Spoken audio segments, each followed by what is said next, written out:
Vamos apresentar o gerador de sinais e o osciloscópio. O gerador de sinais é um instrumento que gera tensões periódicas.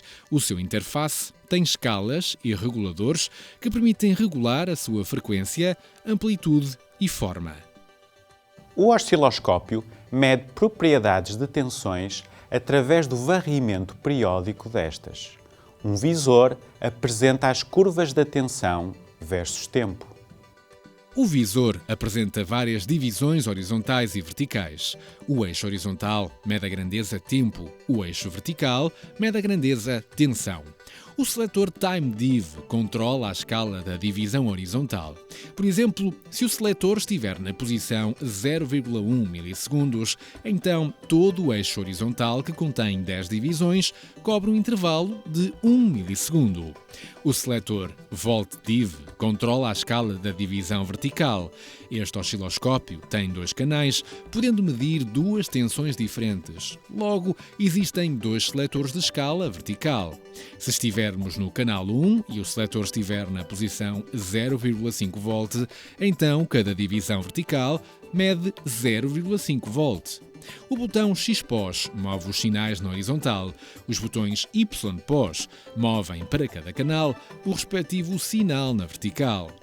Nos osciloscópios digitais, a informação TimeDiv e VoltDiv é indicada no visor. O osciloscópio mede a tensão no circuito através de pontas de prova.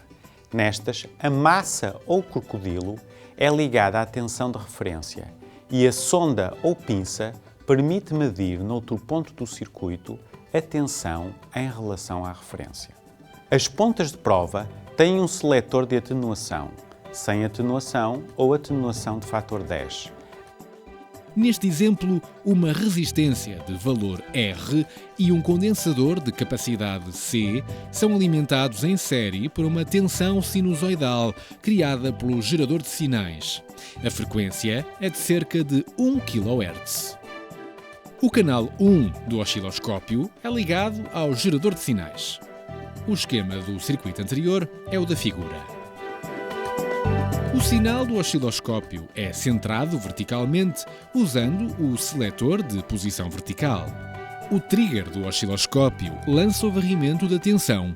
É usual colocar o nível do trigger coincidente com o valor médio da tensão.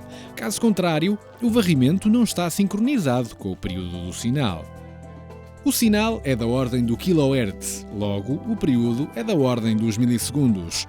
O TimeDiv do canal 1 deve ser da ordem da fração do milissegundo para termos um ciclo completo no visor. Vamos medir a amplitude do sinal. Escolhemos a escala vertical mais adaptada ao sinal rodando o seletor VoltDiv. O modo mais robusto de fazer a medição é estimar a amplitude como metade da distância entre o máximo e o mínimo da sinusoide. Neste caso, o valor do máximo é 3,6 div. Multiplicando pelo valor da escala, que é 2,0 volt div, obtemos 7,2 volts. Qual é o erro desta medição? É metade do menor valor da escala, é 0,1 div, que multiplicado pela escala corresponde a 0,2 volt. O valor do mínimo é analogamente menos 7,2 volt. Usando a teoria de erros, obtemos uma amplitude de 7,2 mais ou menos 0,1 volt. A medição do período do sinal depende criticamente do correto alinhamento vertical. Devemos verificar que o máximo e o mínimo estão simetricamente posicionados. Fazendo um zoom no eixo horizontal, usando o seletor TimeDiv, tentamos idealmente ter meio período no visor. O sinal é ajustado horizontalmente com a extremidade esquerda da escala. O número de divisões é 9,1 div, que para uma escala de 50 milissegundos div correspondem a 0,455 milissegundos.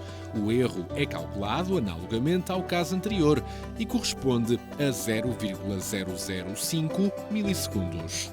Vamos medir agora o desfazamento de dois sinais com a mesma frequência. No circuito anterior, vamos ligar o canal 2 à resistência R. Selecionamos no interface a apresentação de ambos os sinais. Note-se que, apesar da escala horizontal do tempo ser comum, a escala vertical das tensões pode não ser. O desfazamento é medido pela distância entre os pontos onde os sinais atravessam o eixo horizontal com declive positivo. O sinal do canal 2 está adiantado de uma fase φ positiva em relação ao sinal do canal 1. Usando a escala Time-Div, mais adaptada, e uma escala Volt-Div, que permita maximizar o declive no visor, o desfazamento é 8,4, mais ou menos 0,2 div, isto é, 0,210, mais ou menos 0,005 milissegundos. O desfazamento angular é então 2,90, mais ou menos 0,07 rad.